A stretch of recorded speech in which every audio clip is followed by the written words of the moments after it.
all the celebrations, of course, I just wanted us to actually see the celebrations from the Greek fans, you know, really happy that they were able to break the hearts of their variants. But definitely you get to see that on the show. It was definitely worth all the celebrations for them to have qualified for the knockout stage for the very first time. Well, this is Channels Television broadcasting live from Lagos. I'm Cecilia Omoogbe, and you're watching Sports This Morning. First, the headlines. Super Eagles are definitely ready to cage Lionel Messi after wishing him the best on his 27th birthday. And Côte d'Ivoire were just a minute away from getting a spot in the knockout stage when Samaras converted a controversial penalty, and that actually resulted in them losing out of the tournament. And Colombia's Farid Mondragon becomes the world's oldest keeper to actually play at a World Cup. He came in as a substitute when he felt okay, they were already in it. He's 43 years old. Luis Suarez definitely the man. Well, what happened to this man? Again, biting another person. Well, for now, he will definitely face a lengthy ban. And in the NBA, LeBron James have opted out of his contract with the Mermaids.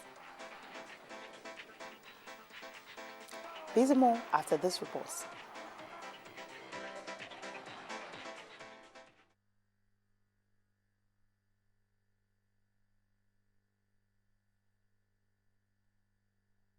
Samuel is in there.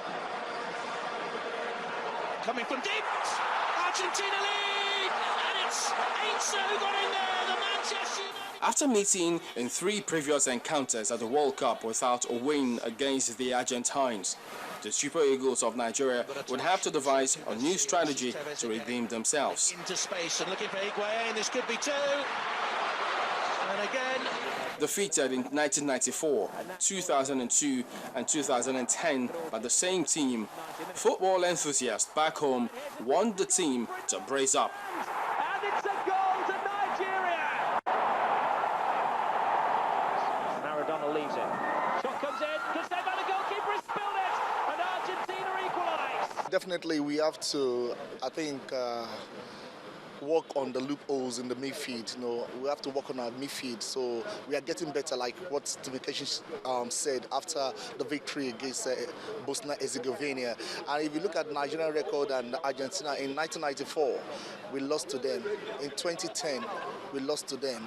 And if you look at under 23 as well, they beat us once, we beat them once. Argentina has not been impressive in their last 2 matches. You never can tell. Maybe the last match against us, that's when they want to prove that they are favorite in this tournament. Nigeria is never favorite, but Nigeria is just a participant that is just made to put up a respectable result. So be that as it may, I will expect the technical crew and all the players to approach the match as if it's just another match. Considering the fact that, one, we have at the back of our mind that Iran can even spring a surprise against the Bosnians, because beating Bosnians 2-0 and we lost to Argentina, it's a very big distance. We are even so this is not a celebration time.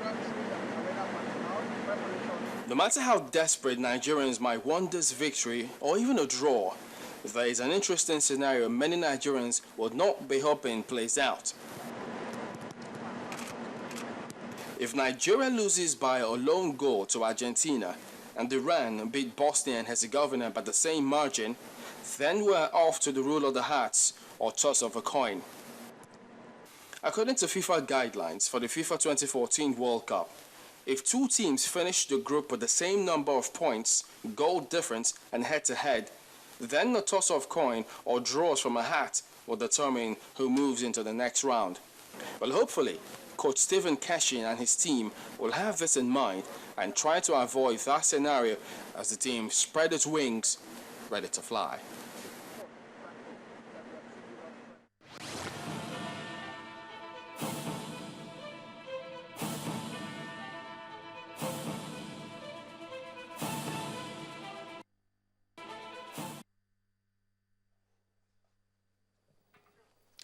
Tayo Salam is in the studio with me. Tayo, good morning. Yeah, great to be here once again, Cecilia.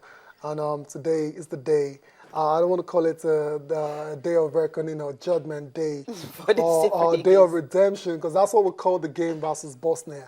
This is a different one right now against Argentina. Okay, this is not redemption. What should they call it? Yeah, well, I don't know. Consolidation time. Yeah, because really, they've got 4 points already, so all they need to just add one to it, and of course you'll be sure. So they're well placed to qualify. So they need to consolidate on the result they got against Bosnia. Okay, and the thing is, well, Lionel Messi celebrated his birthday yesterday because Stephen Keshi, he didn't really know. But after that, he feels, okay, a happy birthday to him. But the Super Eagles wouldn't want to really give him a birthday gift. They would rather want to give it to Aminu Megiri, who is celebrating his birthday today. That's talking about the NFF president.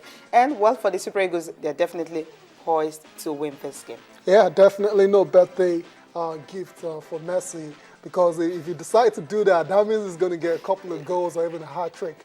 And you now have to rely on the other result between Bosnia and Iran. And we don't want that. We don't want that. Yeah, we don't want to get up to that stage and start having calculators. Yeah, congratulations to Messi, but no birthday gift from the Super Eagles of Nigeria. No way. Okay, let's just get to listen to Vincent and of course Stephen Keshi talking ahead of the press conference, ahead of today's game. The match is actually 5 p.m. Nigerian time, so everyone should be able to watch that game and cheer the Super Eagles to victory. Earlier said he is one of the best players in the world. Everybody knows it. And he has really made a lot of progress from the last time we played against each other. But like I earlier said also, that it might not be a game between me and him. It's going to be a game between Nigeria and Argentina. So everyone is talking about Messi, but there's Higuain, there's Aguero, there's Di Maria, there's a whole lot of players in there. So that's what matters. How we going to stop the team of Argentina, not how we going to stop Messi. Messi is a genius. Messi is one of the greatest players football has produced, but you can't rule out other players. Happy birthday, guy.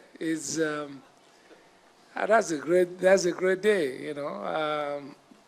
I think my team and I wouldn't know this, but we want to wish him a very happy birthday. We want to wish him a healthy, long life. We want to wish him all his heart desire. And we will see him after the game. Okay, see him after the game. All his heart desires. What if one of the desires? Okay, I won't say that. I don't know about what Kesh is saying there. but seriously, we well know Messi has to be that guy that can really out the Super Eagles. So we have to be very careful. The team has to be very careful. He scored the 2 goals so far for Argentina. And we know it's the talisman. So I'm sure so we have to be awake till the final minute. Exactly. I know Stephen Keshi has something planned for Lionel Messi. Yeah, definitely. Of course, the stadium where they will be playing, Porto Alegre, Estadio Beira-Rio. That's the name of the stadium where they will be playing. About 43,000 plus capacity. And from feelers we're hearing from Brazil, they said that about 80,000 Argentine fans are ready to come into this particular stadium. How possible is that? Well, some of them will have to be outside cheering their team, cheering them to a loss or a victory. But we never can say whatever will happen. But this is the stadium where the Super Eagles will be playing at 5 p.m.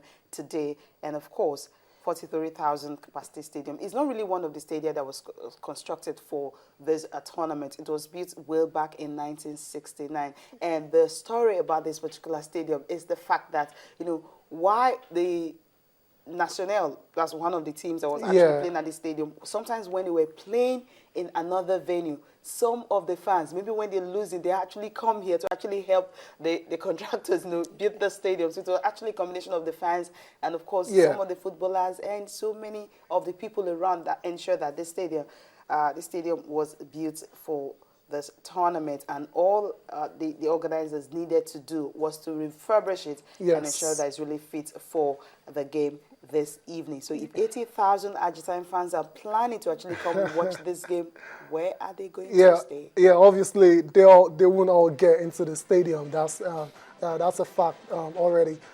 Perhaps they'll stay outside and watch on the big screen. But I was going to go to Argentina. Obviously, they are more at home than Nigeria, Yes, South America, and they should have more of the fans in the stadium. But I expect Brazilian fans that will trunk the stadium as well to cheer Nigeria.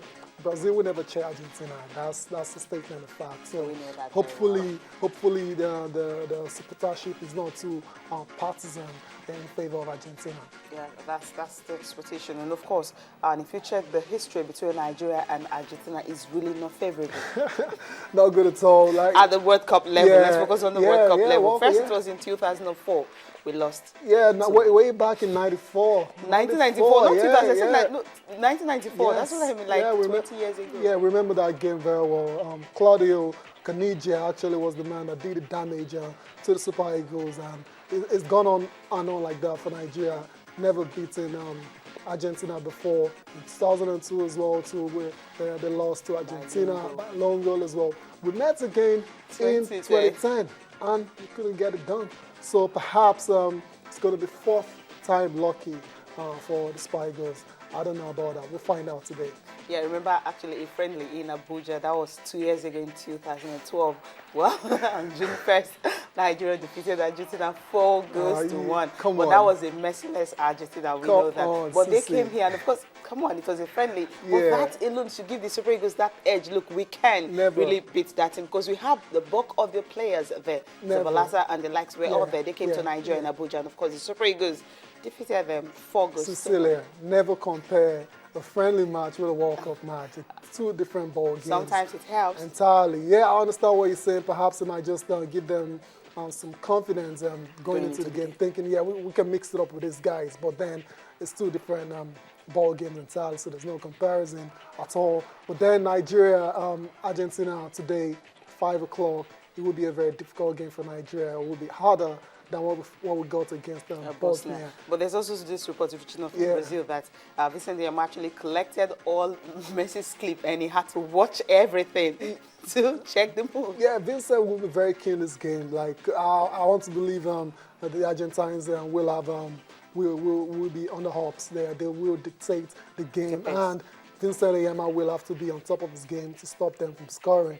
And we know he's had a very solid tournament. Statistically, he is the best goalkeeper in the World Cup. He's made about 8 saves and yet to concede a goal. Hopefully, hopefully those statistics can actually remain the same tonight. But it will be very difficult against Lionel Messi.